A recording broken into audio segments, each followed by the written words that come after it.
Okay. There we go. So there's the recording in progress. Thank you for the reminder. And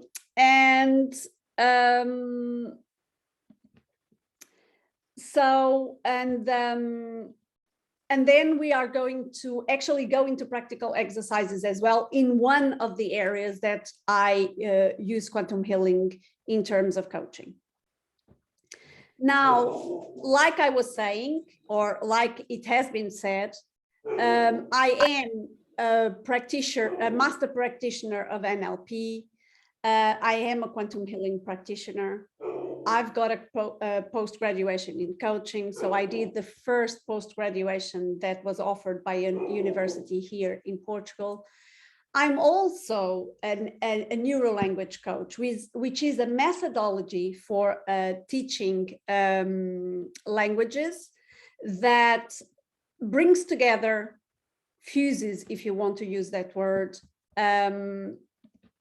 coaching and neuroscience principles for optimal learning. So that is the tool that I use to teach languages, which is my basic training. So I was first and foremost trained as a teacher. And then at one point I transitioned from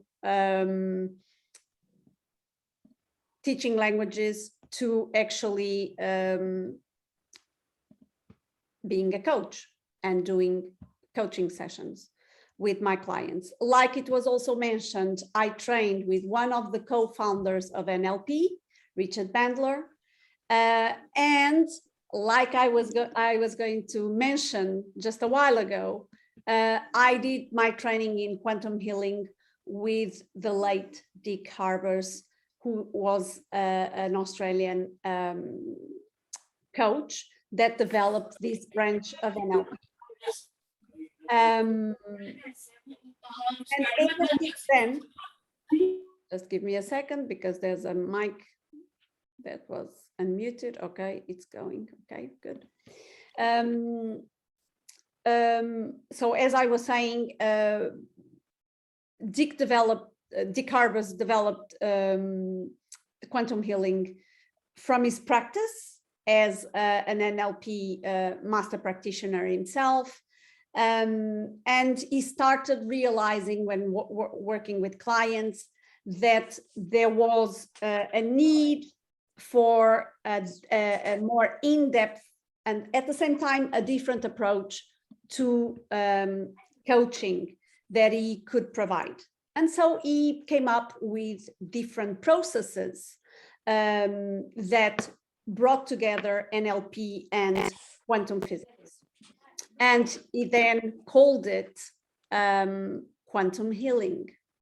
Funny enough, more or less around the time that he came up with this name, Deepak Chopra also came up with a methodology, a coaching methodology that he called quantum healing as well. Quite interestingly, also based on quantum physics principles. So for the work that we do as quantum healing practitioners, the two principles that are the most important in terms of quantum physics for us as quantum healing practitioners are the principles of downward causation and non-locality that are at the basis of quantum physics. Then there's also the principle of discontinuity, but it's something that for us quantum healing practitioners, it's not so important. But definitely downward causation and non-locality are extremely important. So what exactly do I mean by that? What is that? What does that mean? Downward causation and wait, just give me a second. Non-locality. Very good. So if we compare the traditional physics, okay, Newtonian physics and quantum physics, it seems like it's also two sides of one and the same science, physics. But they couldn't be further apart in the way that they look at certain phenomena and at the universe.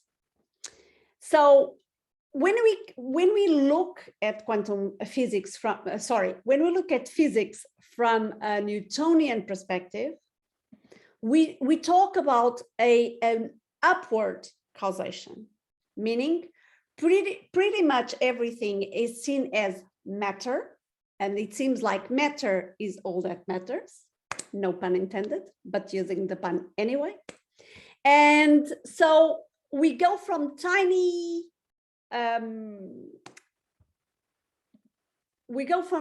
tiny particles to objects. Okay, so objects are made of small particles, and that is the upward causation. You've got tiny little things, and when you put them together, if you think of an atom, you end up with matter. Okay, objects made of matter. Also, in terms of Newtonian physics, everything seems to be set in stone. Okay, so an object is an object, and that's all there is to it. Now, quantum physics shows us a different perspective of how the universe works. And it does tell us that rather than an upward causation, there's a downward causation. So everything comes from a field which has many different names, and I will address those different names in a second.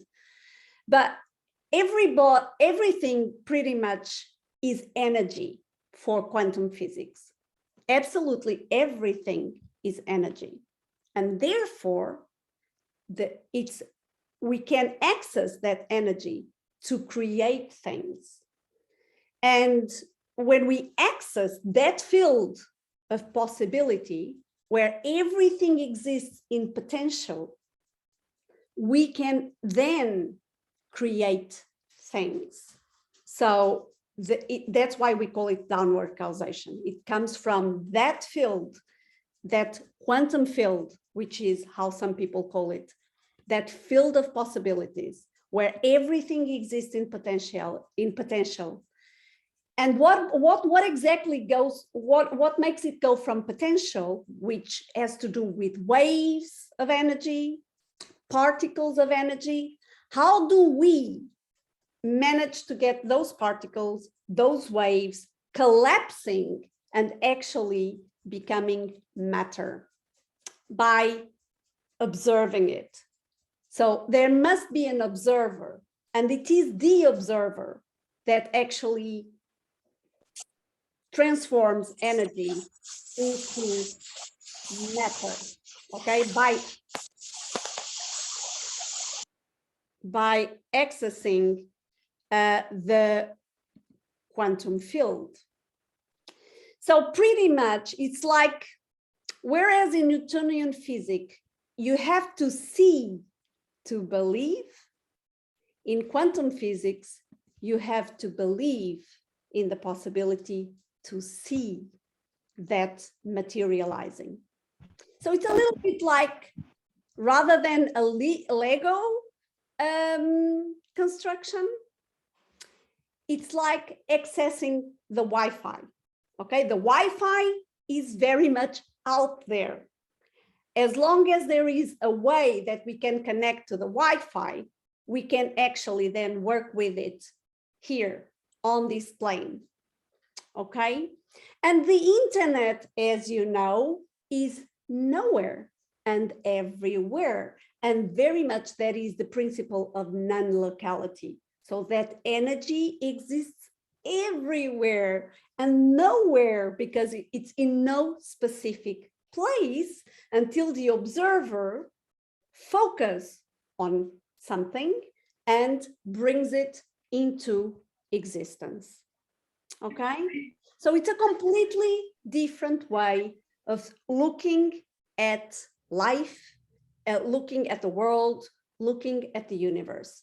Because think about it, if everything is out there in energy, and it depends on us to put a focus to actually turn the possibility, the potential into something, into existence, we are definitely not the victims of reality. We are the creators of our own reality. Okay, so we are co-creators, basically, with the universe. And this is extremely important. It can be a little bit difficult to grasp.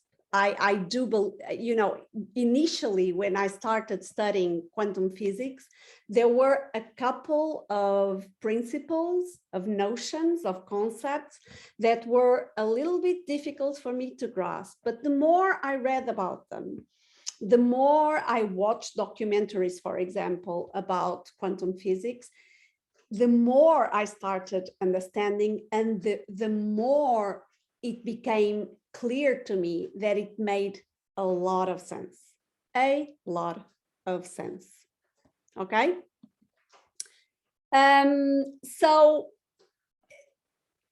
you've probably seen this slide before if you were with me in the workshop, the very first workshop that I gave about NLP before the start of this course.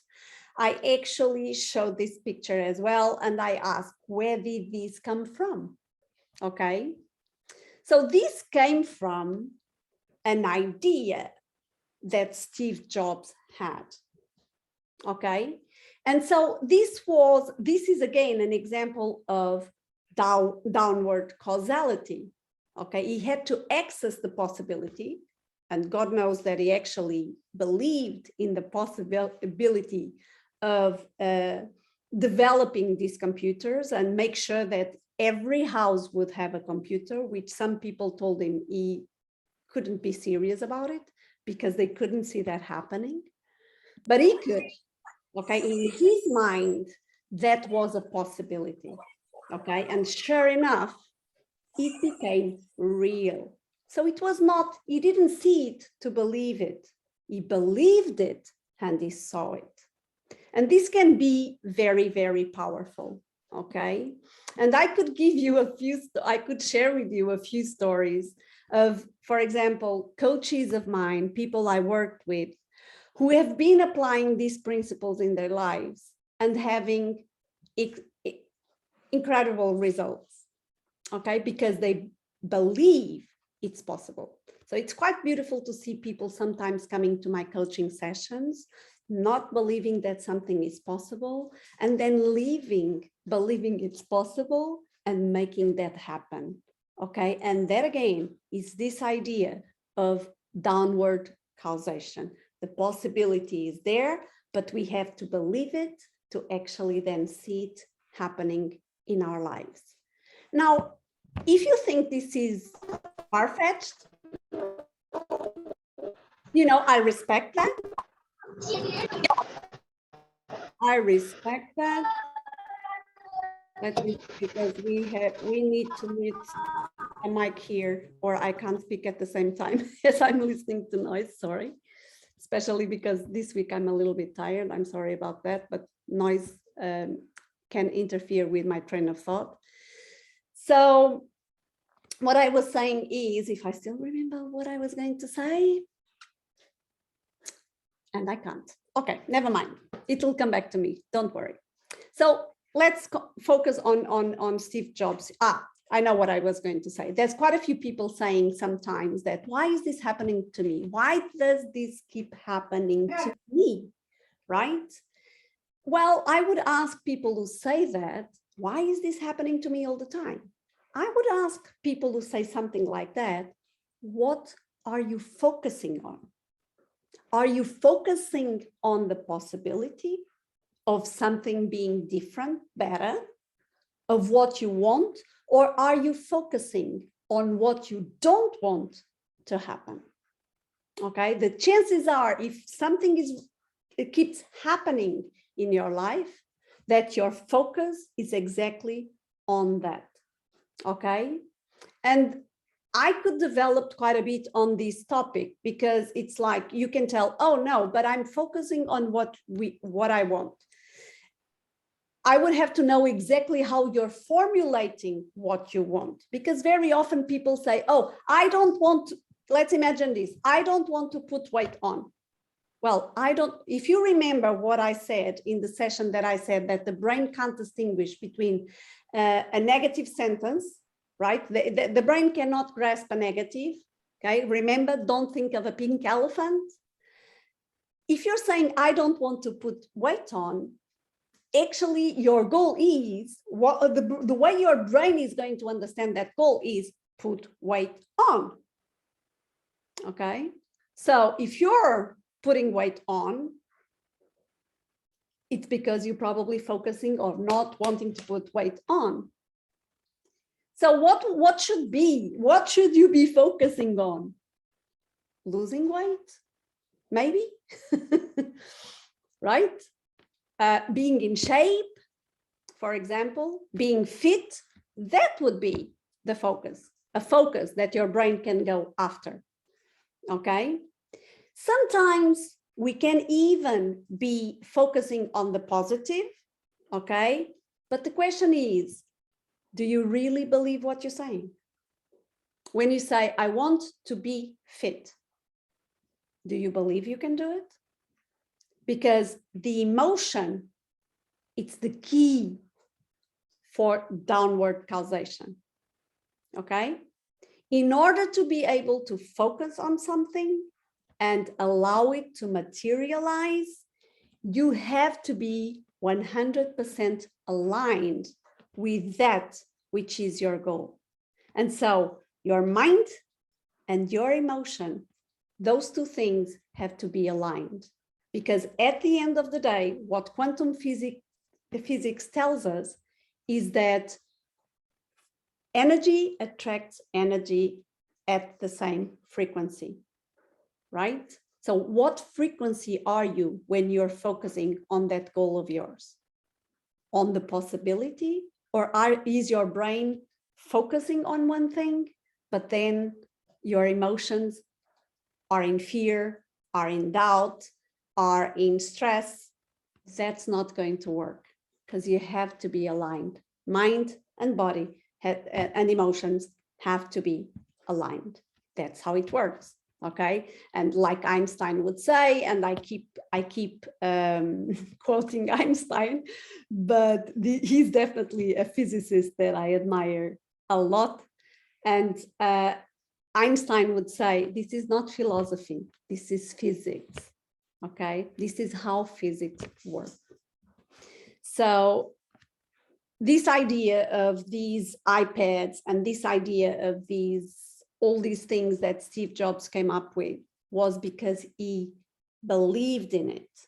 He could see it in his mind, and he believed it so much that he managed to turn the energy of that he was seeing and focusing on and turn it into reality. And I can promise you that a lot of people told him that he wouldn't be able to do what he wanted to do. And yet he was able to do it. Why? Because he was completely aligned what he believed and how he was feeling about it. Excited, confident, etc. So he managed to do it. And that's, so I'm talking about everything is energy, right? I'm saying everything is energy. That's what quantum physics tells us. What about human beings? What are we? Well, I would say that we are energy, right? And I've said this before as well in the workshop. We are energy. And if you don't believe it, let's look at some things which are medical procedures, right? When you go for an electrocardiogram, right? What is it that it's measuring? It's measuring your heartbeat. In what way? In energy terms, okay? So if you look at it, you can see up and down, it's measuring the energy of the heart. When your heart stops, when someone has a heart attack and stops, what is it that is used to actually bring people to life? A defibrillator and does what? It shocks your heart. It sends energy to your heart so that your heart can start pumping again. And if you remember from the workshop, what was the comparison that I made? That's very much, we can compare to what happens with a car battery that goes dead, and how do we bring it back to life, so to speak? We have to connect that battery to another battery that is charged and shock the battery that went dead, so that that battery that went dead can actually be recharged and start working again. So that's pretty much what happens, right? So there you wouldn't have a trouble understand that we're working with energy. I hope you don't have a problem understanding that that's exactly what we're doing when we're shocking a heart that has stopped to bring it back to life. It needs energy, and that energy comes from a device which is charged and charges the heart until the heart starts beating again when things go right. Sometimes it's not doable. And the same is true for car batteries. Sometimes you can't bring the battery back to life. You have to get another one, okay? A new one, a charged one. And also, if we think in terms of, for example, this kind of examination, medical examination, what is this one measuring? It's measuring our brain waves. And in what way do those brain waves measured? In megahertz. Where do we know that from? What else do we know that works with megahertz? Could it be a radio frequencies? Could it be TV channels? Do they not work with megahertz? Yes, they do. Okay. And the same is true for our brain waves. Different brain waves work at different frequencies, different megahertz. Okay. So this is us understanding that we are, this is us understanding that we are energy beings as well. And again, so what exactly are some of the principles of quantum physics then, which I've already mentioned a couple of them. Number one, everything is energy. Another one is that everything is interconnected, but it's like everything. Okay, so we can go as far as some quantum physicists actually mentioned that before the Big Bang, everything was actually condensed in a pea-like device, so to speak, if I can actually call it device. But it was like a small condensed round, like a pea, full of energy, which at some point exploded, bursted. Immense amounts, humongous amounts of energy, and from which everything came to existence. Stars, planets, everything, animals, people, etc., etc. Everything derived from that energy that was burst into the universe. And so if we were once all there, that condensed energy, and if you know a little bit of some of the experiments done in terms of quantum physics, you will understand that whether we like it or not, we are all energetically connected. Okay, so when some people say we are one, we are one. And at the same time, we're different aspects of that oneness. And that's what makes this life so beautiful. Because why would we want everybody to look the same? Why would we want all the places to look the same? The energy comes from the same place, but we have so much diversity to enjoy. And that, to me, it's a beautiful idea. Okay, it's also two sides of the same coin. We're one and different at the same time. And this contributes to the diversity that we enjoy on this planet. Okay, different facets, different aspects, of energy. That to me is very beautiful. So we are co-creators of our own reality. That's what I said. So everything is energy. Everything exists in potential in the quantum field, in the universe, if you want. And it is our focus, okay, that is going to turn that energy, allow that energy to materialize, okay? So we should be very careful regarding our focus. What are we focusing on?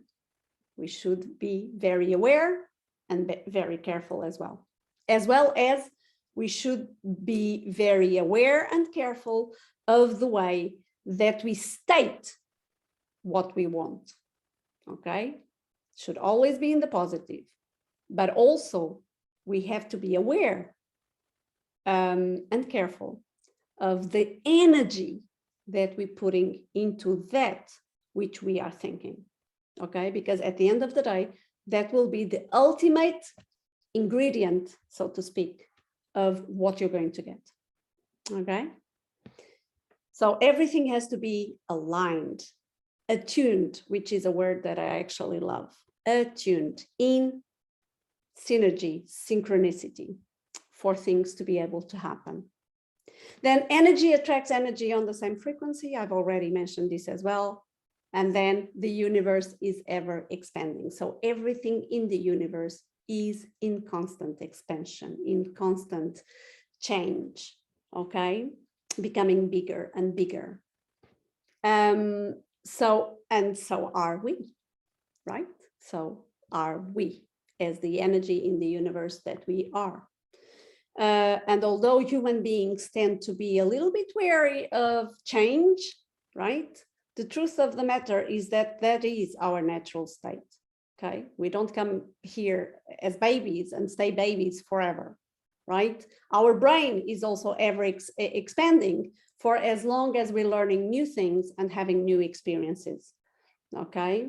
So in Portuguese, in my own language, for example, we have a saying which is stopping is dying.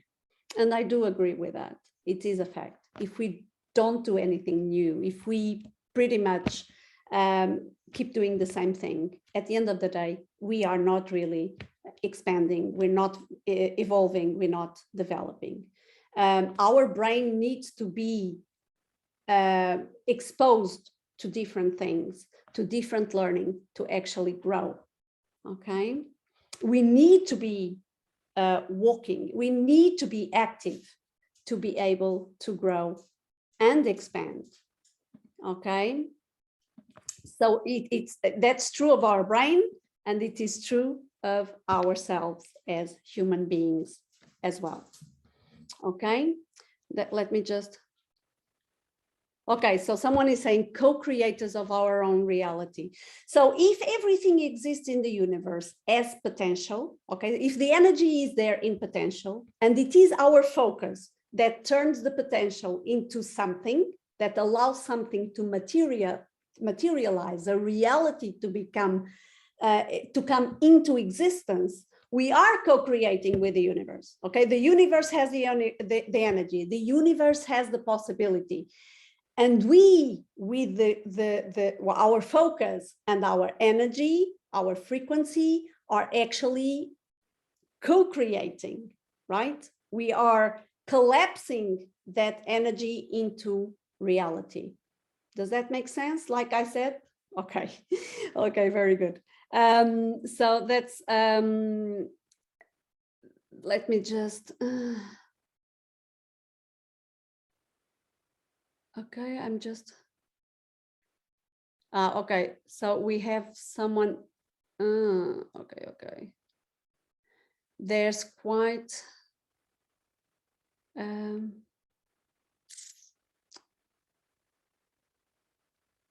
right, I'm just looking at the messages here so that I can see if there's anything that I should address. I've already addressed something that someone asked, and I think we're okay.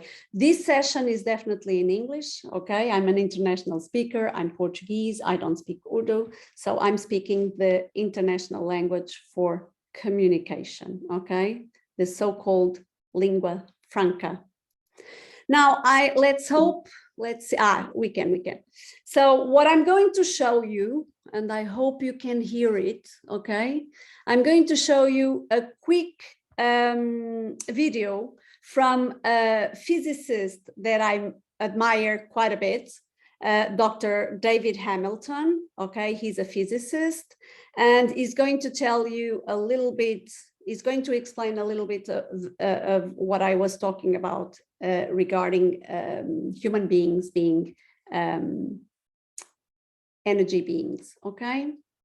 So let's see if Dr. David Hamilton, what he has to share with us. If you can't hear for some reason, just let me know in the comments, and I'll do my best to sort the situation out. If you can hear it, good, so much the better. So let's go, let's see. If you look inside any part of your body with a microscope, so let's say your hand, and you look inside your hand, you find cells.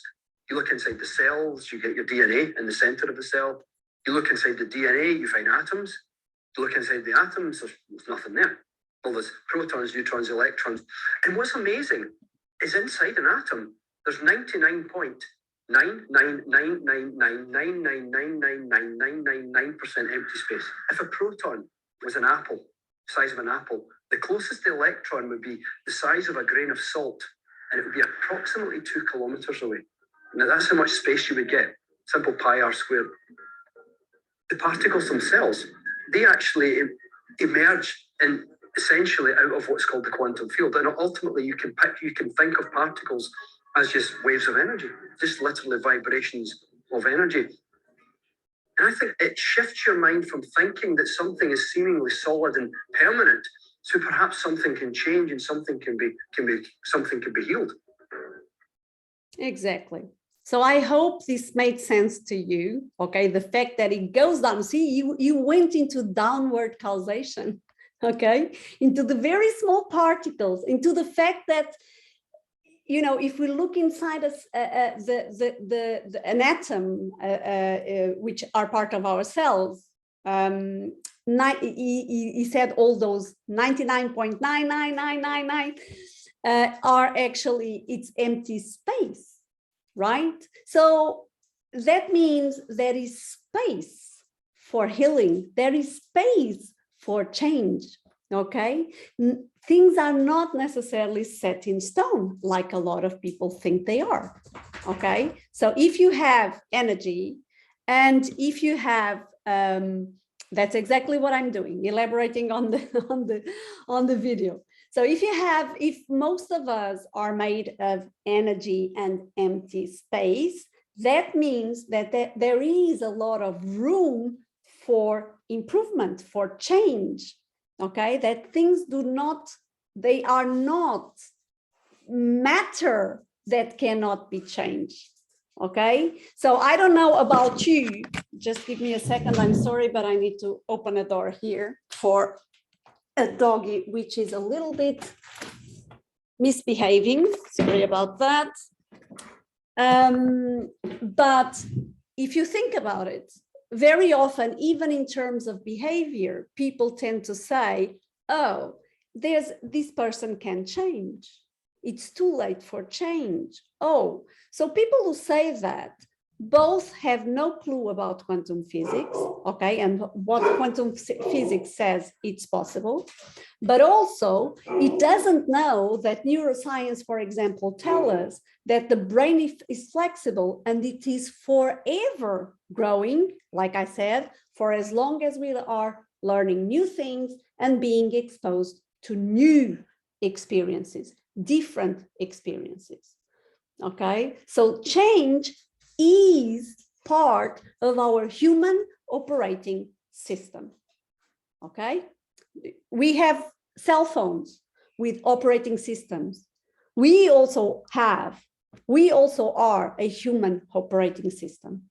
We come with certain software, let's call it that, okay? Sometimes that software gets some glitches due to some experiences in our lives, okay? But the same way that you can actually reset the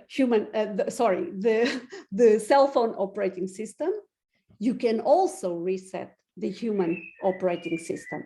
And that is possibility. And that is good news in my books. Okay. Right. Now, I don't know how many of you, and I've already mentioned this before, but I don't know how many of you are aware of the placebo effect. Some people have heard of the placebo effect.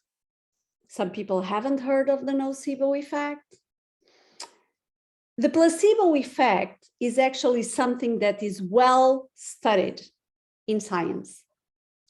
So usually when there is, for example, a new drug coming into the market, among the groups that take part in the experiment, there is always a group of people. A group of people are given the new drug, okay? The medication, whatever the medication might be, a pill, something. And there is another group which is told that they are being given this new drug, which has these and these effects.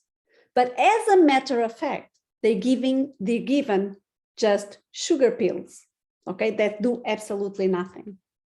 But in their minds, they were told that they were being tested, this new drug was being tested, and that this drug would have certain effects on them. And these people believe in such a way that they are being given this new drug, that they get the results, even if they're not being given, they were told they were, but they weren't being given the new drug, the new medication. So what does this mean? And usually, a new drug can only come into the market if the people who are taking it really for serious have at least the same amount of good results as the ones that they were told that were taking the new medicine, but weren't given the new medicine and yet got results. So you cannot have a new medication, and this is part of the pharmaceutical procedure most of the times, not saying that it's always, but that's what on paper, the agreement that there is that a new drug cannot come into the market if the amount of people who took the drug in effect is not the same or very, very close to the amount of people who didn't take it, were told that they were taking it, and had X percentage of good results, of overcoming whatever situation, whatever problem they had. So those people who were told that they were taking the pill, they didn't, but got the results, what happened? Okay. What happened was that in their minds, they believed they were being treated with a certain drug. And therefore, although they weren't given it, their brains produced exactly what was necessary for them to get the results that they got. Now, the opposite is also possible. When you tell someone, for example, that person has a certain diagnosis, and that diagnosis, for example, is fatal, if people believe in that diagnosis, the chances are that their fate will be what they were told it would be, because they believe, for example, the diagnosis that they are being given. Now, we're talking about a diagnosis, but we could be talking about other things. We could be talking about someone that keeps hearing, you can't do this. Okay, you're not good at this. And people believe it so deeply because they've heard it more than once, for example, that that's exactly what happens. This is what we call in coaching a self-fulfilling prophecy. You believe in something with all your might, all your energy, And sure enough, it happens. It can be for something which is beneficial to you, the placebo effect, but it can also be with something which is detrimental to you, the nocibo effect. Okay, now let me tell you this. Let me give you an example of something that happened to me not so long ago. I worked with someone that had been in therapy for over a year. And that person was depressive. She was being treated for depression. And what the doctors, not necessarily the doctors, but the people that were working with her for over a year, what they told her was that there was, number one, no hope for her. And that she was too much of a complicated case. And maybe they could get some tiny results, but the process would be painful. Now, this is what I call nocibo effect. Okay, she was convinced that there was no way out for her, that she was like a hopeless case, and if there was a tiny possibility of some improvement, she would have to go through a lot of pain, painful memories, working with painful memories, etc., etc. Now, I'm going to cut a long story short, and we connected. We were working together on we were working together with languages. She was doing a language process with me, and one day she was so desperate that instead of the language session, we started talking, and I understood that she was stressed because the following day she was going to have an appointment, and she didn't want to get more of the medication that she was being given, and so on and so forth. So what I told her is, my darling, I'm going to be very honest with you. I'm going to tell you, I'm going to invite you to work with me. Work with me. 10 sessions. I don't ask you for more. 10 sessions. And I'll help you. And she couldn't believe what I was saying, but she was so desperate for a result, someone that believed that she could be helped, that she decided, why not?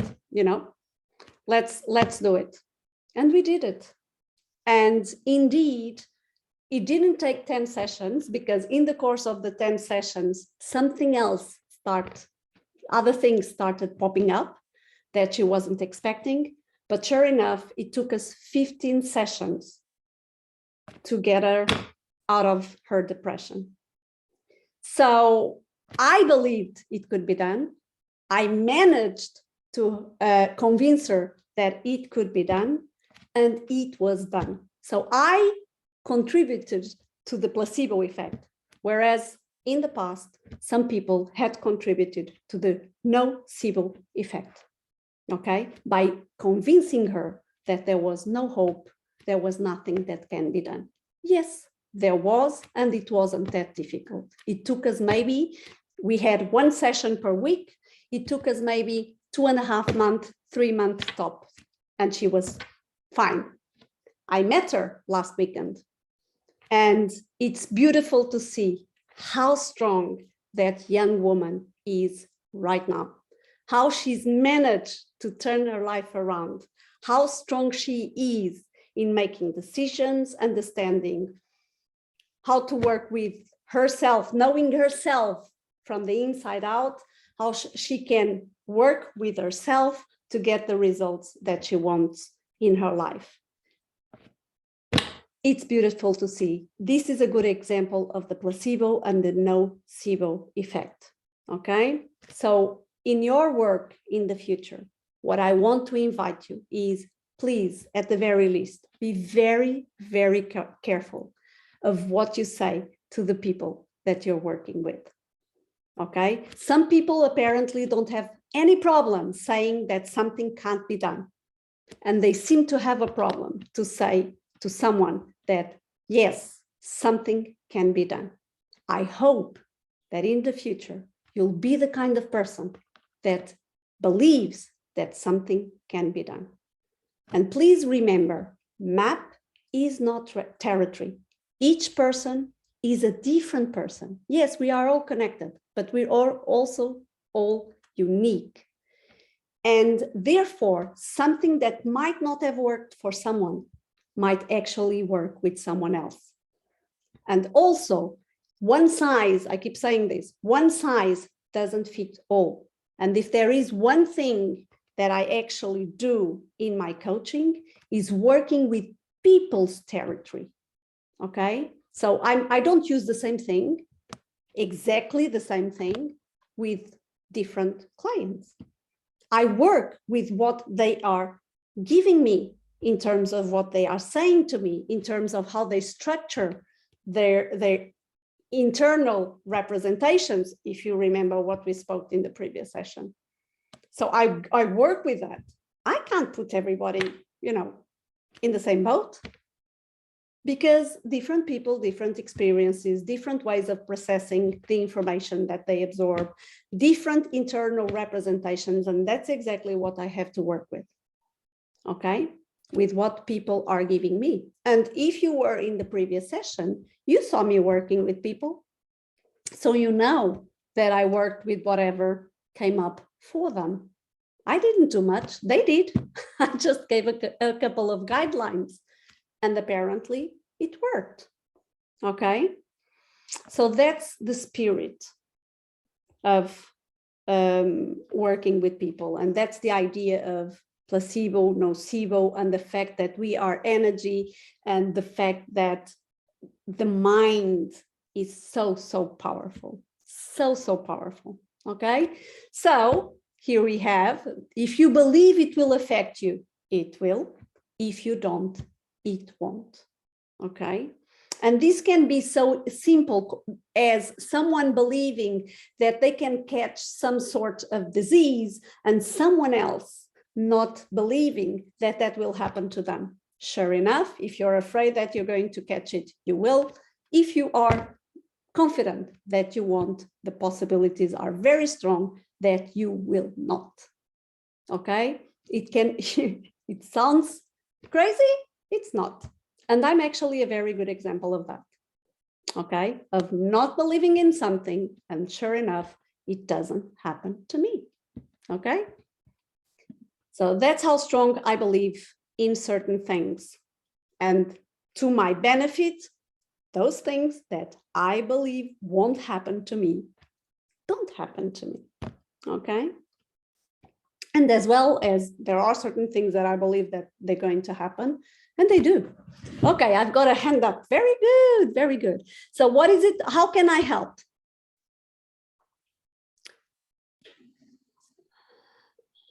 I've got someone with a hand up. Can I? Sorry. Hello, madam. Hello, how are you? I'm absolutely fine. So, madam, whatever you're teaching right now, that's quite, outstanding for me. And really, it really is working in my mind. So the thing, in fact, my question was that, that just like you were saying that through quantum physics or quantum healing, we can, it depends on the belief system all over the things. No? So my question is that there are many diseases, just like cancer, diabetes, and, AIDS. These are irreversible diseases. So is there any possibility that these diseases? Time out. They're not irreversible. They're not irreversible because there are cases of remission. So if there are cases of remission, they're not irreversible.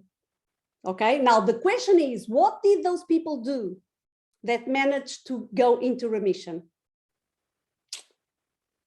I can give you two books for you to read, okay? One is highly scientific by a doctor, okay? And I'll be sure to share the name of the book with you. It's actually here with me. One of them is this one, okay? This is my Bible, okay?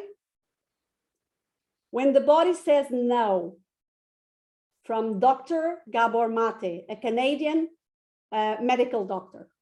Please read this book carefully, very carefully. Okay, this is one that I would tell you to read. The other one that I would tell you to read, I don't think I have it here. This one was actually this one was actually at hand, but the other one, I'll let you know what it is called. And it's about the experience of someone that had stage 4 cancer. She went into a coma, and then she managed to get out of the coma, and in 2 weeks, she went into remission from that stage 4 cancer. So no, they're not irreversible. And what we want to understand is, what did those people do that actually managed to go into remission? And there's actually a lot of bibliography. I'll check whether I still have a peer-reviewed article about cancer remission and or other remissions of other diseases. So, but anyway, so that was something that I really wanted to make known. Okay, but sorry, go ahead, finish your question if I didn't spoil it for you. Okay, can you finish your question if I haven't spoiled the question for you? And if I did, I'm so sorry. But it's a fact. It's a fact that they are not irreversible. Okay, if there weren't any examples, that would be a different story. There are many examples of people that went into remission. Okay, so can I help with anything else? Okay, the name of the book is already in the comments for those of you who won't. Then I'll share the other one, okay, which you can also read. You can also read if you so wish, okay. So I apologize if I spoiled the question for you. If you want to ask anything else, anything further, please do. I'll try to keep my mouth shut until the end of the question, okay? But I don't know if I managed to help you in any way with your query, okay? Let me see, okay. Right, so this quote is, nothing is set or absolute. So this is based on quantum physics principles. Nothing is set or absolute. Everything is subject to change.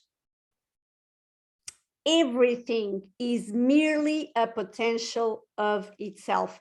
By the way, there is another book that I would love to recommend, which is The Biology of Belief, by Dr. Bruce Lipton, another very important read. Okay, The Biology of Belief by Bruce Lipton, PhD. Okay, another good read, and I could go on and on. I could go on and on recommending other books to read, which are extremely invaluable in the knowledge that is shared in the books. Okay, now I think I've got someone else with a hand up, so feel free to ask me a question, make a comment. Assalamu alaikum, ma'am. Hello, how are you? I'm fine, thank you. Nice to see you and taking your lecture. Thank you so much. Actually, my question is, in the case of remission, can be consequences in this 3D world? In here? You mean The word, if I have remission with cancer, and in the case of remission, what can be consequences? Can his cancer or her cancer can be reversed or not? What is the consequences of remission? What is the effect of remission? Remission means that if you go into remission, it means that the cancer goes away.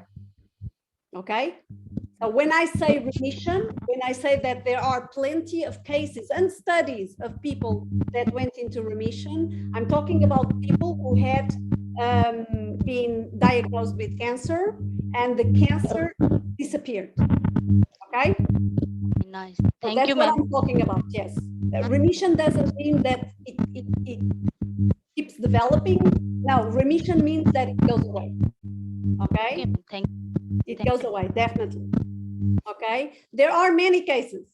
So for me, if you think, I don't know, exceptional cases, maybe. But remember that when I gave the first workshop, do you remember what I called it? Is success leaves clues. And we talked about beliefs of excellence. And I shared with you one of the principles of NLP is, let me think now, I'll answer to that potential of itself in a second. And now I was going into one of those beliefs of excellence, which is, if I can do it, you can do it too. And remember, okay, and I'm not talking, when I say I'm not talking about myself necessarily, it could be in certain things. But for example, when it is, if one person can do it, another person can do it too. Okay, and remember that NLP appears when someone decided to understand what is it that cases of success are doing, so that we can understand how they are doing it, and we can replicate it so that other people can also be successful. And when we talk about success, success can have many different meanings, okay? But success is when you manage to achieve that which you want to achieve. If that is, for example, overcoming a challenge, a health challenge, if someone did it, the other person can do it too. Okay, now the question is, what is the person doing in her mind or his mind that allows him not only that, because we've also seen that body and mind are connected, right? So, it's a combination of things. And there's plenty of examples that can be given of slightly different things where people have managed to do what some people devise as miraculous or impossible, and yet they're doing it. So if they're doing it, why can't I do it? I can do it. Of course I can. If they can, I can. Okay. But do I believe that I can? That is the crux of the matter. Okay, so potential of itself. What does it mean is a potential of itself? Okay, so let me see if I can explain. Aha, absolutely. Good. I like this, these confident minds, okay? That's the spirit, very good. Okay, so let me see if I can explain this. Everything is subject to change. Everything is merely a potential of itself. Okay, so let's say that there was, okay, I'm going on a limb here. Okay, let's see if I can explain this, because for me, it's quite obvious. Let's see if I can actually help you understand. Let's say that we had a ball of energy here in front of us, right? A ball of energy. And that ball of energy could become anything. Okay, let me go a little bit. Okay, that ball of energy, it's a possibility. Or we could even think of, think of it as, for example, imagine this, a ball of dough. You have a ball of dough, which is a potential in itself, meaning you can turn that ball of dough into whatever you want it to be. Do you want to turn it into a cookie that looks like a unicorn? You can. Do you want to turn it into a giraffe? You can.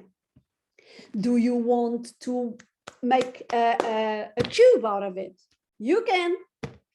Do you understand? It's a mere potential of itself. It can become whatever you apply yourself to. And this is what happens with the energy in the universe. Okay?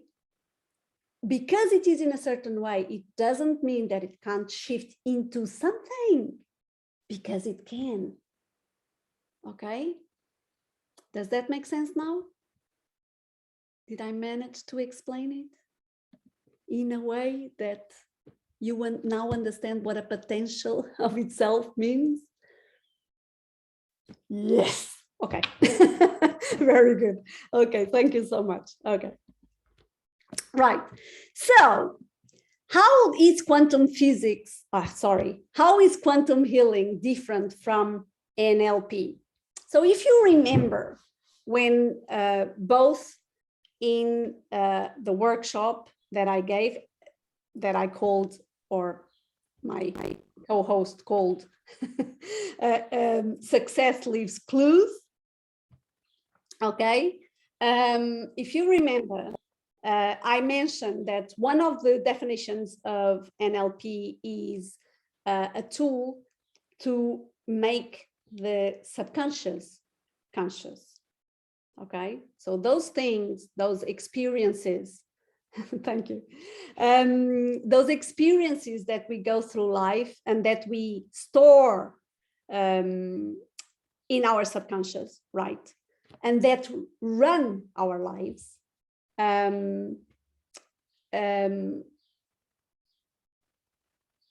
Very often they send us into certain behavior patterns, for example, or thought patterns as well. And we're not even aware of what we're doing, right? That's exactly what we worked in some of the sessions of this course, of helping you look at your internal representations and understand what you were doing with your minds when you were not aware of what you were doing. So if you remember when I did that exercise where I asked you to imagine yourselves opening a door and imagining yourselves trying to open a door. Okay, does anyone remember that?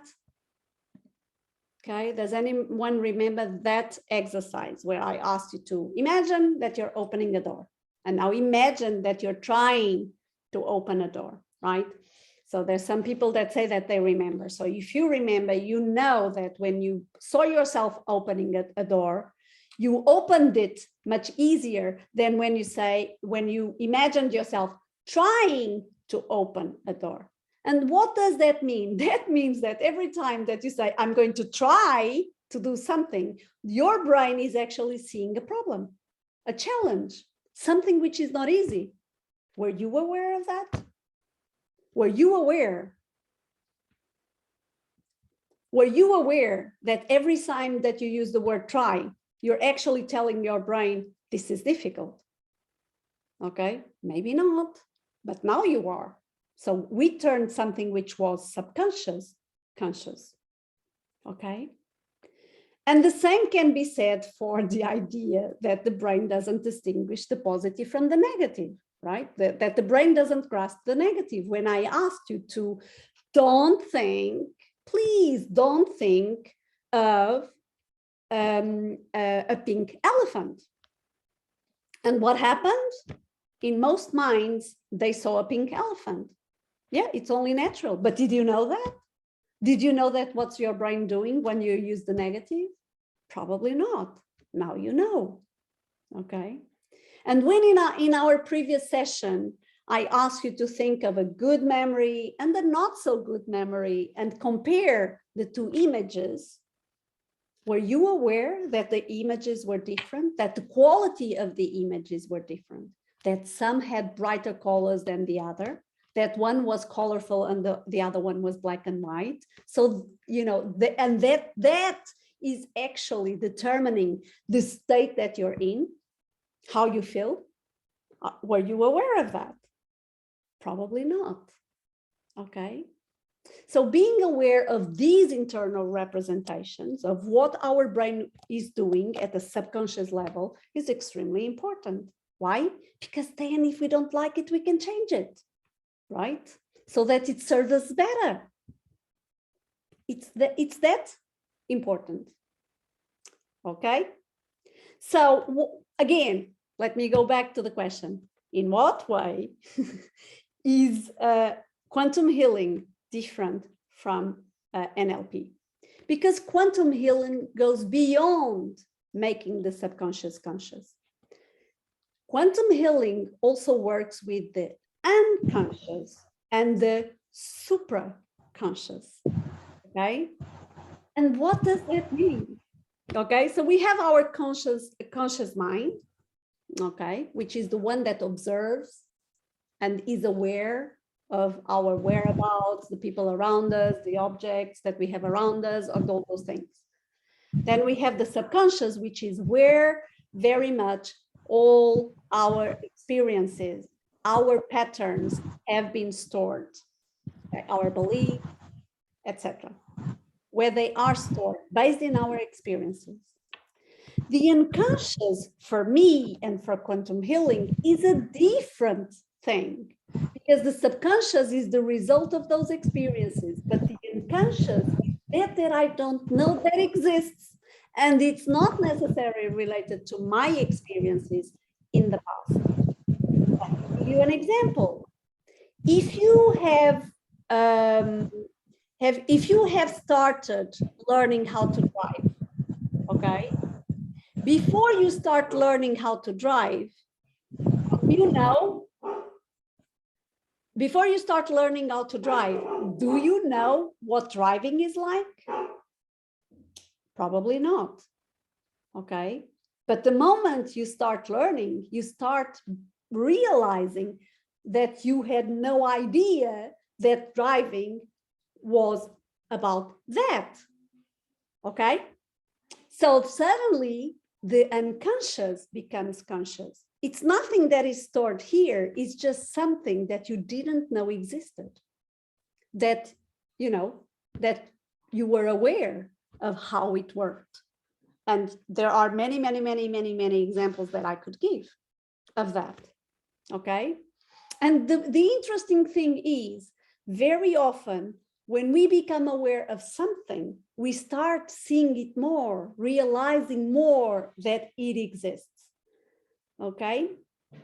For example, let me give you another example that maybe is a little bit more, it's easier to grasp. So there is that thing that I'm not aware of what driving is like until I start learning to drive.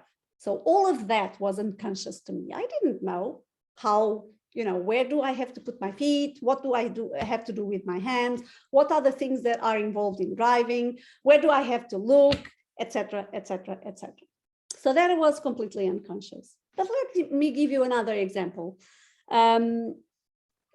Some years ago, I was in London and I bought a book of idioms, okay, with those very typical phrases of a certain language. And as I was in the tube, in the underground, going home, I flicked through the book and my eyes caught this expression in English, which was, "This was an accident waiting to happen." I had never heard that expression. And I thought, this is actually an interesting expression. I like this expression. This was an accident waiting to happen. It's like someone knows that this is likely to happen, right? This was an accident waiting to happen. So there we go. I get home and I go into the kitchen and I'm preparing food and the TV is on and there is a reporter reporting on something that was going on. And what does he say? This was an accident waiting to happen. And the moment I hear him saying this, I look at the TV and I go like, oh my goodness, what are the chances? I had come across that expression a few minutes ago, maybe an hour ago or something like that. I didn't know it existed. He could have told it, he could have said it in his report, and maybe I wouldn't have noticed. Why? Because I wasn't aware of the existence of such experience, of such expression, of such phrase. But because I had come across it, it was not unconscious anymore. And so the chances that I see it or hear it are now much, much bigger than previously. Do you understand? And what does this have to do with processes of change at all? Because I may not be aware of a possibility for me until I am. Meaning, I might see something as being impossible until maybe I change my mind, my mindset, and suddenly what I thought was impossible, I start believing that it's possible. And then I have a lot more chances of achieving that, which once I thought it was impossible. Do you understand? So this is extremely important, you know, because very often we're not conscious of, we are unconscious of all the possibilities that there are out there for us. Very often we focus on the 10% of the possibilities when there are 90% that we are not at all aware of. Okay, and so a process of change. In my coaching, what I strive to do with the people that I'm working with is help them believe that what they believe it's impossible becomes possible. And I keep seeing it.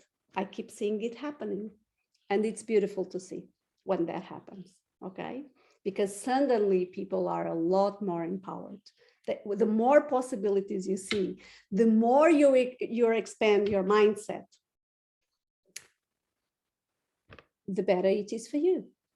Because the higher are the chances that you will be able to achieve that which you want for you.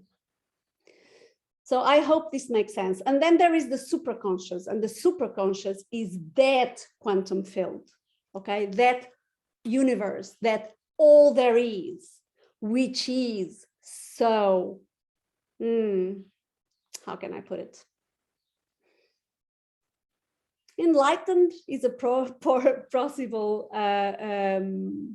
word, but also knowledgeable, okay? So the universe, I do believe, it's extremely, extremely knowledgeable, extremely smart, okay? It's extremely sharp. And if we can connect to that knowledge, to that sharpness, magical things can happen. Okay, synchronicities can happen, and that's us co-creating. Okay, so how do we work in terms of quantum healing? Well, if energy likes acknowledgement, and it does, okay, we work a lot with both noticing and thanking and noticing what happens after we thank something. Okay. Okay, no voice, repeat. Okay. So what I was saying is, what are the principles that we work with in quantum healing? So we work with the principle that energy likes acknowledgement. Okay, we human beings, energy beings, we like being acknowledged. We like being valued. Okay, when we do something, we like being thanked. Okay, so the same is true for so many other things. Energy in itself likes acknowledgement. And so we work with noticing something, for example, and thanking it for coming, for example, to our conscious awareness. And when we thank it, we then notice what happens. And this is a process that we use in quantum healing, noticing and thanking. Now, if you were here in the previous session, if you weren't, you have access to the recordings. Maybe you want to have a look at the exercises that I did with some people, and notice how we noticed and thanked what came up for them, okay, and what happened when we thanked whatever was coming up for them, okay. Then we always go in the spirit of curiosity, never being judgmental. Okay. So it's not beneficial to us to go in being judgmental, because if you are judgmental, the chances are that we're resisting something. And another law of physics is what you resist persists. What you allow expands or dissolves. For example, you're in stress. I don't want to be stressed. I don't want to be stressed. Oh my God, why am I stressed? You're resisting stress, okay? Rather than that, just thank the stress. Thank it and notice what happens.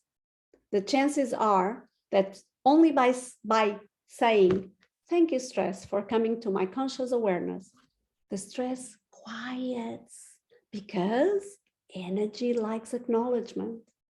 Okay, now obviously there's more steps that we can do, but that's a good start. Okay, acknowledging that you are in stress. Okay, and notice what happens. Now, in quantum healing, we're not directive, meaning I don't tell people what to do.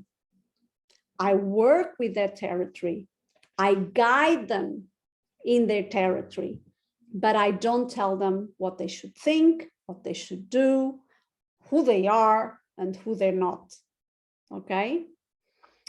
So this is a non-directive approach. For example, telling someone that there is no hope for them, it's directive. Okay, it's not working with people's territory. It's you making a judgment and being directive. Okay. Whereas when you go in with curiosity and you listen to what the person has to say, and you work with whatever the territory that the person is showing you, just work with it, not against it, with it. Okay, by noticing and thinking. That is a very powerful process. And then also there is this principle of ask and you shall receive. Okay, which is when we have a goal and we want to achieve that goal, and we work with the universe as co-creators to make it happen. Okay, again, it's not just using your mind, it's using your mind and the right frequency. And that reminds me that someone asked here if this was related to what is known for some people as the law of attraction. You know, some people call it law of attraction, other people call it, actually, there is a quantum physicist, and not the one that I showed you, but there is another quantum physicist that I'm extremely fond of. I really like his work. I think he's an amazing brain. And he calls it the law of resonance. Okay, other people call it the law of attunement. Well, call it, I prefer the idea of law of attunement and law of resonance. Okay, because when we talk about law of resonance and law of attunement, it means that we have to attune our frequency to that possibility. Okay, whereas law of attraction is like, okay, you can attract something, but yeah, resonance and attunement for me makes a whole lot of sense. Okay, a lot more than attraction. Okay, but that's me. I mean, different people, different concepts, but it's yeah. To answer your question to a certain extent, yes, that's what some people call the law of attraction. Okay, it's based on quantum physics principles, and I will suggest a documentary that you can watch with a lot of people that work in the field of quantum physics. There's more than one that you can watch, but that one is probably one of the best well known, and know that it is not The Secret. It's something else. Okay, it's not The Secret necessarily. It's another one, it's a different one. In my opinion, a lot more enlightening than The Secret, but that's only my opinion in any case.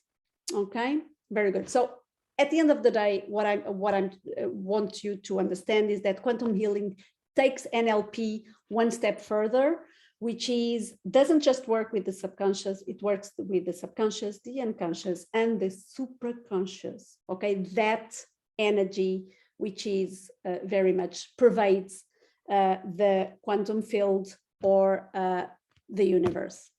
Okay, different people have given it different names. So Dr. Joe Dispenza, who works a lot with neuroscience, calls it the quantum field, which is a term that I like. Then you have Carl Jung, who used to call it the collective unconscious.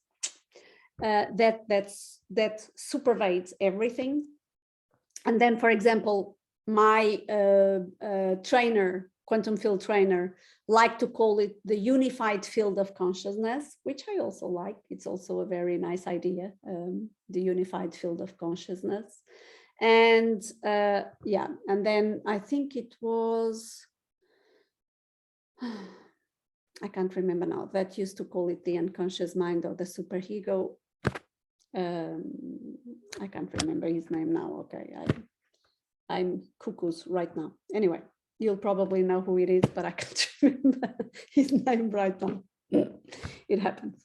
Okay, so when I work with quantum healing, how exactly do I work with quantum healing? There's usually two phases. I mean, there's many different ways that we can work with quantum healing, but there's at least two phases, depends on what the person is looking for. But usually we start with the basic 5 basic sessions, okay, which my trainer used to call self-alignment. So it's this process of connecting you with your, let's call it your essence, that person that you were when you arrived in this world. Okay, you came with all that potential. Okay, and you came, your essence was at its highest, if you want, at its purest. No judgment here, it's just, you know, raw. And so you were a potential in yourself. Okay, you could have become so many different things, and then life gets in the way, and we are very much conditioned by our upbringing, by our culture, often by our formal education at school, and so on and so forth.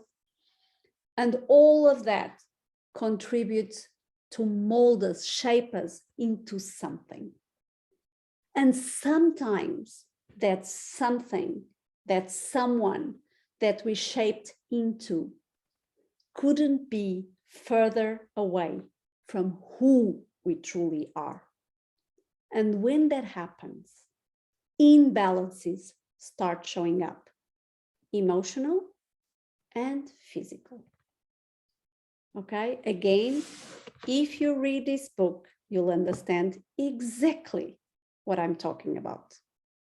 Okay, how emotional imbalances often become physical imbalances, how your body, who is always looking for balance, for homeostasis, starts sending you messages, often first just whispers, and when they're not noticed, they keep growing and growing and growing until you can't pretend you don't see it anymore. And sometimes there's still time to do something about it. Other times, but it also has to do with what you believe it's possible or not possible. Okay. Now, let me see. I will share the. Okay, so there's a very good question here. non-directive approach. Guidance in coaching is not directive. It depends how it's done. It depends what we understand by guidance. Okay, so if I'm here, let's say that rather than guidance, I can call myself, and that's usually what I call myself, a facilitator. I facilitate the process. Okay, but to a certain extent, it is some sort of guided process. If I tell someone, for example, thank it, whatever it is, thank it and notice what happens. Yes, there is a guidance, but I'm not doing anything. The person is doing it. The person is noticing. I'm not saying, oh, and now you'll see this. No, I don't know what the person is going to see. I don't know what is going to happen. So I have to wait for the person to tell me what's going to happen to then give the next clue as to what the person can do. But it's just the process. I just facilitate the process. Everything else, the person does it itself. Okay? And rarely do I say, do this. In terms of, you're going to see this, or you should see this. No, I don't know what the person is going to see or what the person is meant to do, because her being knows much better than I do. Okay. So DIY. Okay, DIY means what? Do it yourself. So, right. So let me quickly go here with the self-alignment. So as I was saying, very often in the process, we lose track of who we really are. Okay. And our emotions and our bodies, our minds sometimes go off balance. Okay. And so this QH1 self-alignment is kind of, it's meant to help you overcome the glitches in your settings. It's kind of taking you back to your factory settings, okay? The ones that you can mean with, and then at some point, the glitches started being more and more, louder and louder, okay? And so the idea is to align you again to that person that you really are, to your essence, to your true self, okay? So that knowing that, you can become empowered and you can make better choices and you know exactly what path to follow in your life, because now you know who you are, so you know how to move forward, okay? And that happened to me, and I have facilitated processes like that with my clients, and like I said, it's beautiful to see how empowered they become, okay, when they understand who they truly are and make choices from that empowered state, empowered knowledge. Okay, so we in QH1, the alignment, we work with resource elicitation because we have 7 basic resources that are always present, and sometimes we're not even aware that they're there and that they can help us, okay, achieving certain things. We do the IMAP recalibration. So if you remember, there was a session where we talked about representational systems and how the eyes move to access different things like memories, visual memories, create visual memories, or rather create visual visuals, where our eyes go when we're remembering something that we've already heard, for example, a song that we like, or when we are in the process of creating a new rhythm, a new song, and where our eyes go when we're having an internal dialogue, when we're talking with ourselves, and where our eyes go where we want to access our emotions. Sometimes, you know, there is an optimal way in which the eyes can work, but again, due to our experiences through our lives, sometimes even the IMAP becomes gets some glitches. It's not working optimally, and we need to help it overcome the glitches and go back to its, again, factory settings, okay, so that it can process better, okay, to your benefit. Then timelines recalibration. If you hear me speaking with the people sometimes that I'm working with, even here with some exercises that we've done in the past, you will hear me asking them to go back over their past timeline and so on and so forth. So there is a way in which our timelines should be are more optimal for us to have access to information going from the past through the present to the future. Okay, so we work with that as well. Then we also, if we are energy beings, we have energy centers, which also known as meridians, and then there are the submeridians. And so we work with that as well, aligning the energy centers so that the flux of energy can flow in a way which is also beneficial to us, okay? Because very often it can be misaligned, or there can be blockages, which is what happens every time that, for example, we suppress emotions, okay? That we resist that which we cannot control. So there is a need to work with that. I mean, if you hear sometimes people saying, I'm stuck, for example, you know, it's so interesting. You know, if we pay attention to the language that people use, it can be quite telling of how they feel. And, you know, if someone says, I'm stuck, yeah, there's stuckness in there, and probably it's stuck energy, stuck emotions. Okay, and then we feel stuck. Of course we do. Okay, right. And then the last session in the self-alignment is a beautiful, beautiful session where we connect the person to, let's call it the unified field of consciousness, okay, the source of everything. And it can be a rather emotional session, but emotional in a good way, okay? Some people go deeper than others. Mine, for example, was extremely deep, and I've never been the same ever since. Okay, it was a huge, huge push, quantum leap in my life, this last session of the self-alignment. Then QH2, in QH2, it's the second part. So once we have restored you to your factory settings, right? Now some things are going to pop up, most probably, which have been there and dealt with, okay? So we are going to work to help you deal with those situations which suddenly start coming up and you start becoming conscious of them, right? So, and in order to be able to achieve that, for example, there are resources that you might need to install.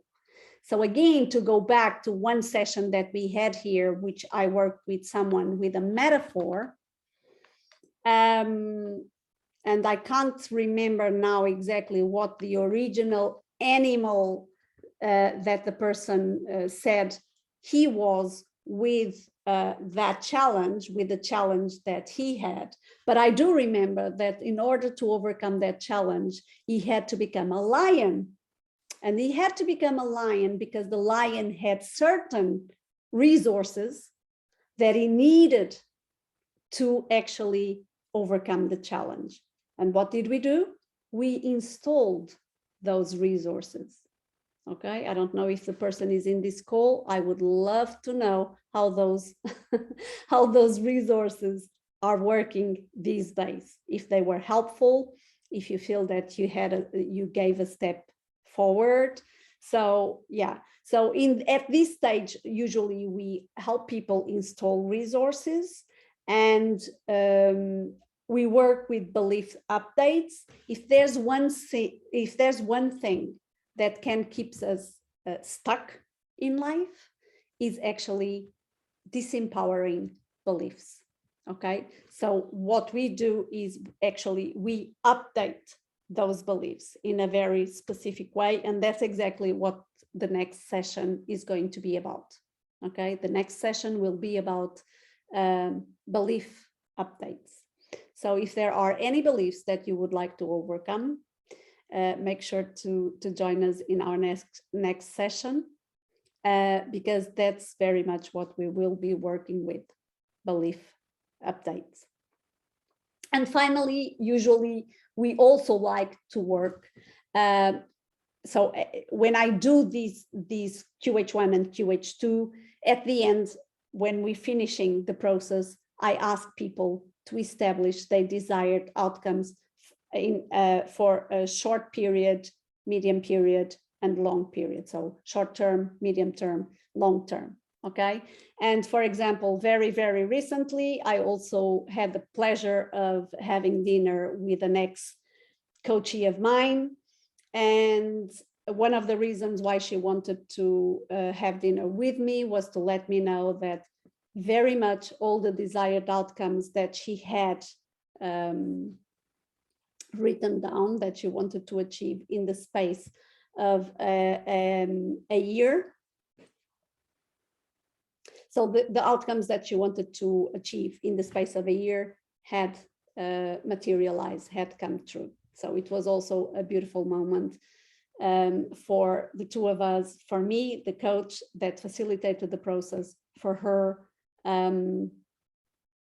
I will still do an exercise with resource elicitation. So more than explaining, you'll have the experience, okay? So then I hope you'll understand what I mean by resource elicitation, okay? So, and what does DIY mean? That someone has already asked me. DIY means that when people leave a process of coaching with me, they have been empowered with tools that they can use themselves, for themselves, by themselves.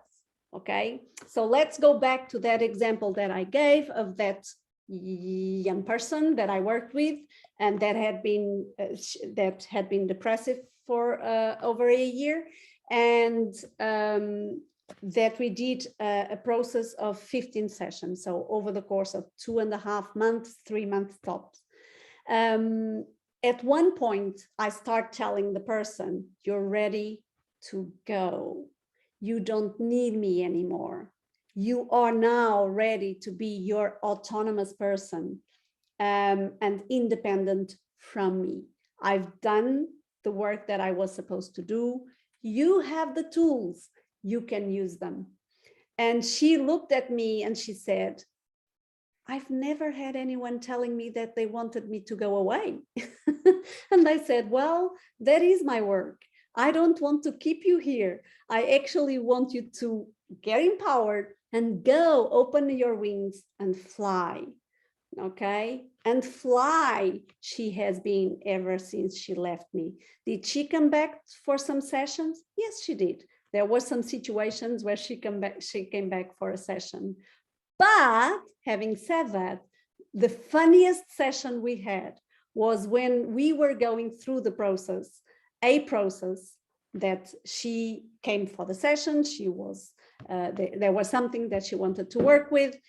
I took her through the process, and we come to the end of the process. She opens her eyes, she looks at me and she says, oh my God, this was not so complicated. I have to do this, this, this, and this, and this. And I looked at her and I was going like, okay, bye. She knew it.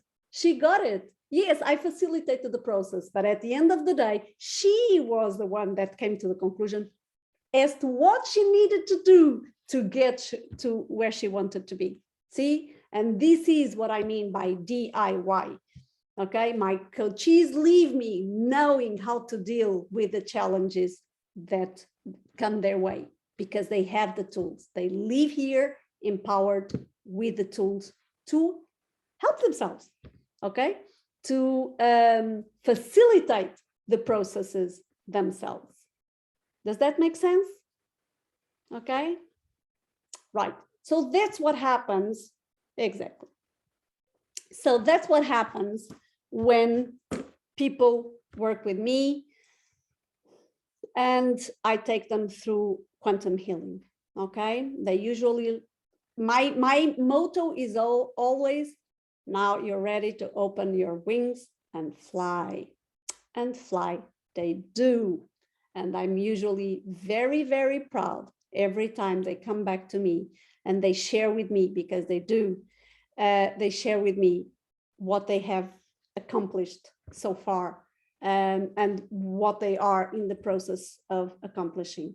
And yeah, it often brings me to tears because it's really rewarding, and it gets them so excited when they see themselves just open their wings and soar. Okay, flying high there, being the wonderful, empowered people that they are. Okay, right. So someone was asking me, so can you clarify what resource elicitation is? So let's do it. Shall we do it rather than explaining? Because today I talked a lot. In the last session, it was all practical, and very much the session was in your hands. Today I talked a lot. So let's finish with a practical exercise, shall we? Right, so I'm going to ask you to sit comfortably wherever you are. You can also lie comfortably if that's your choice. You can do whatever you want, sit comfortably or lie comfortably, okay?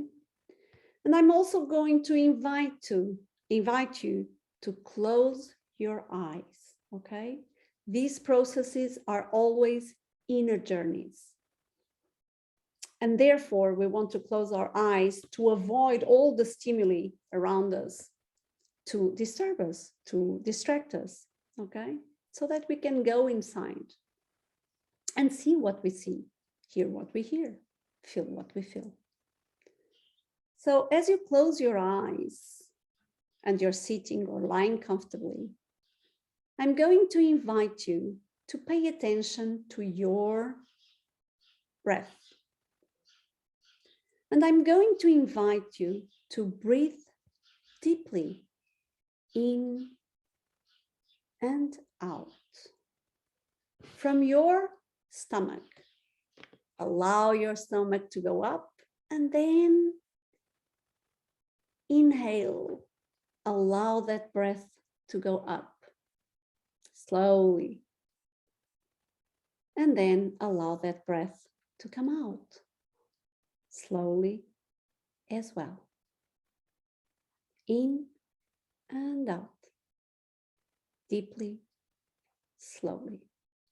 Always noticing your breath going up and coming out. Going in, up, and out. And as you sit there or lie there, breathing deeply, I'm going to invite you to bring to your conscious awareness the representation of your intuition. When you invite your intuition to come to your conscious awareness, what do you notice? It can be anything.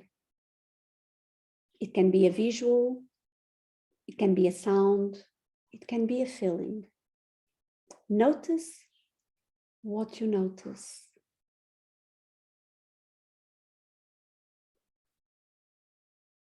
And as your intuition comes to your conscious awareness,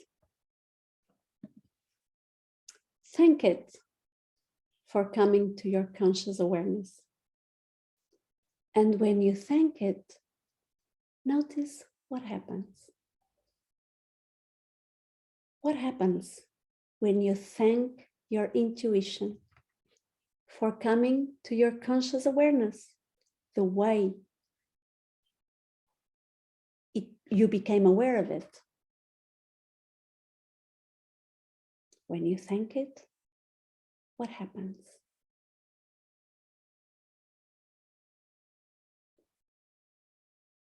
And whatever happens when you thank it, allow that. Allow yourself to connect deeply in whatever way to that intuition. So that from now on, you know exactly how it is represented, how it manifested to your conscious awareness. Now you know that it's there, and you know what it looks like, sounds like, feels like, or whatever it is that your intuition represents to you, now that you are aware that it's there. Notice where it is located. Is there a location? Where is that intuition located? And as you thank it for all that you're noticing, thank it for the joint work that you can do from now on. Now that that intuition, that energy that your intuition is, that represents knowledge, wisdom,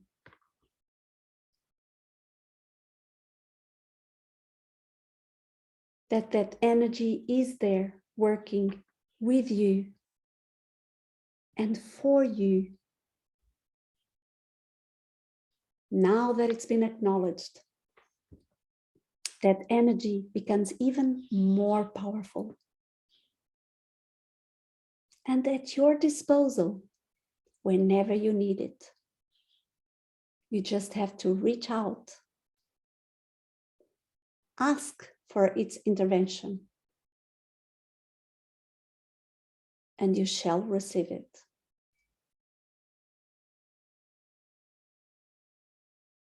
Take a deep breath.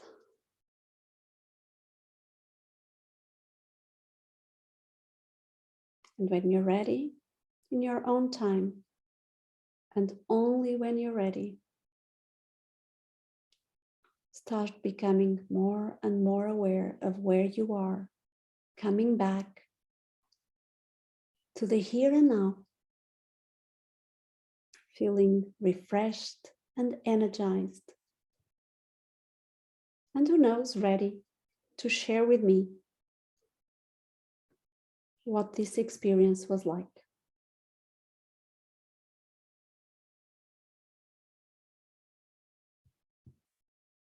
Take as long as you need, as long as you need.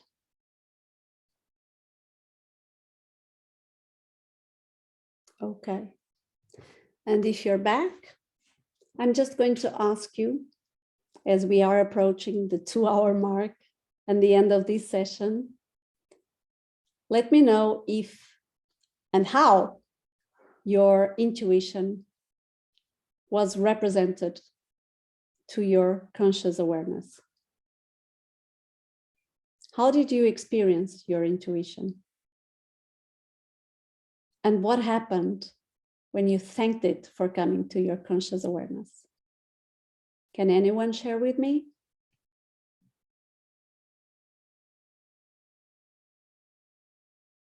Is it clear now what it's meant by resource elicitation? Intuition, it's a resource that we have, that we are born with. Did anyone experience their intuition in any specific way? It would be interesting to know, because as you are going to see, that illustrates what I mean when I say map is not territory and one size doesn't fit all, because the chances are that different people had different experiences, that different people experienced the representation of their intuition in different ways. Did I guide you? Yes. Did I, was what I was doing directive? Not really. Directive would be me telling you how you were supposed to see your intuition, or that you should see it.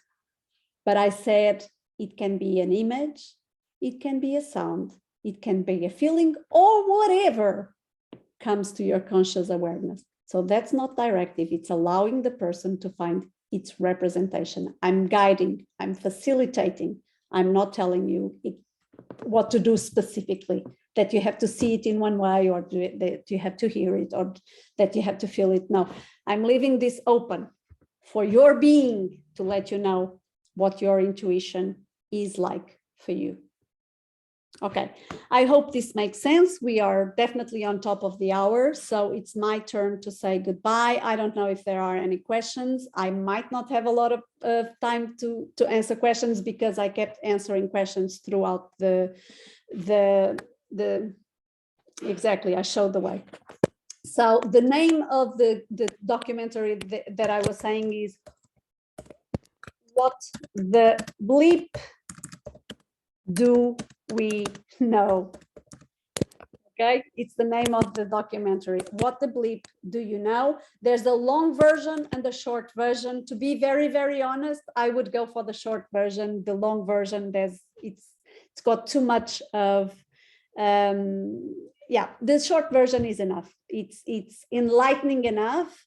No need to go to the long version, which has a lot of details. I don't know. Personally, I prefer the short version, but each to its own. You make your own choice. Okay, very good. Okay, very good. There we go. So interesting to see some of the things that you're saying here in the comments. So if you want to ask any questions, feel free to put the question in the comments. Okay, the name, it's already, oh sorry, it's here. What the bleep do we know? That's the name of the documentary. Okay. So I hope you'll have the time to watch it, because it's very much about quantum physics. And no, it's the documentary. It's based on the work of some physicists. So there are physicists talking about, not QH, talking about quantum physics, okay? But there is also a little bit of, how can I say, I wouldn't call it fiction, but it's like, throughout the documentary, you can see like a story, there's like a storyline developing, but to prove a point, okay? So the storyline is just there so that they can use it as an illustration for some principles, some ideas that they are sharing. Okay, it's about quantum physics. It's not about quantum healing. Okay, so there we go. Right, if you want to write any questions, please do quickly. And then what I'll do is I'll go over, as I usually do, I'll go over all the comments. Reiki is not part of quantum healing, but Reiki is related to quantum healing in a way, in the sense that it also works with energy. Yes. So, but in a different way. I don't, to be very, very honest, I don't know a lot about Reiki. I just know that it works with energies. Okay. But QH works with the fact that we are energy beings, and that if we are energy, we are possibilities in ourselves, in the way that I've already explained what possibilities in ourselves is. Okay, so there we go. Very good. Thank you so much. It was again a pleasure to be with you. Next week is going to be so amazing, because belief updates, it's probably, for me, one of the most amazing things that we can do for ourselves. Okay, because like I said, that is probably the number one thing that stops us in our tracks, stops us from progressing in life, stop us very often from achieving what we want to achieve. Okay. Okay, very good. Yeah, quantum healing is this amazing tool. NLP, I love NLP. I must admit that quantum healing is my passion because of the results that it can get for people. Okay, and how beautiful the experience of quantum healing can be. Okay, so that is definitely my passion. I do use NLP in my practice, but like I would say like 90% of the work that I do is based on quantum healing, which in itself is based on NLP principles. But yeah, all the sessions that we had before were working with pure NLP. This one is from now on till the end of the course, we will be working with quantum healing. Okay, an amazing, powerful tool that changed my life forever. Okay, and that allows me to help other people change their lives too. Okay, so that's that. My darlings, I really appreciate you being here. I don't know if any of the hosts or my co-hosts wants to open the mic and say something to the audience. From me, just a huge thank you. Okay, and I hope to see you next week for another exciting session, now focused on quantum healing and more than anything else. And like I said, it's going to be a very, very powerful session. It's going to be another one of those which is practical, but again, it'll be me facilitating and hopefully to a certain extent allow you to understand how the process works so that you can do it yourself, the DIY part of it. Okay, probably one session is not necessarily enough, but having said that, you never know. You might actually get out of the session and know exactly what to do next time that some sort of disempowering belief comes up, and you realize that that is the belief that is holding you in your tracks. Okay, so hope to see you next week. Thanks, Maria. You're welcome. Maybe today I am busy in my homework, and I see some feedback. These feedback show that today's session is very impressive and very excited for our participant. Especially thanks to Maria. You're welcome. You know that. And also thanks to all of you. You joined this meeting. We can end this meeting. Yes, most definitely. Okay, I shall do that. So see you next week. Thank you so much for staying until the end. And I hope to see you next week again. Okay, bye-bye.